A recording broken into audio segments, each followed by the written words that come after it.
Намираме се между Треград и Гьоврен, съответно в Родопите отново. Да видим какво е положението тук с достата чешми по пътя. Това е първата, на която спираме.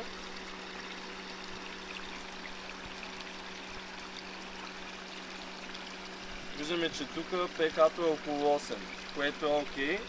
Последните клипове бяха все с киселинна вода, така че тук имаме алкална. Ще проверим още няколко чешми по пътя, но най-вероятно в този регион са окей.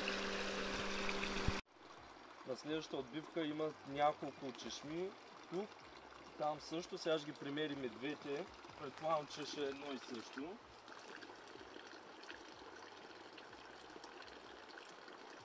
Отново същия цвят. Сега ще отидем и на другата.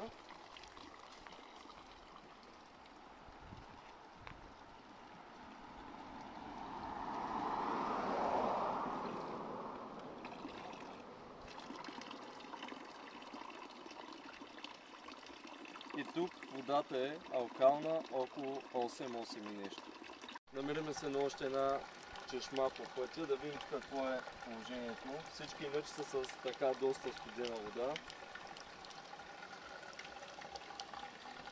Виждаме отново подобен резултат.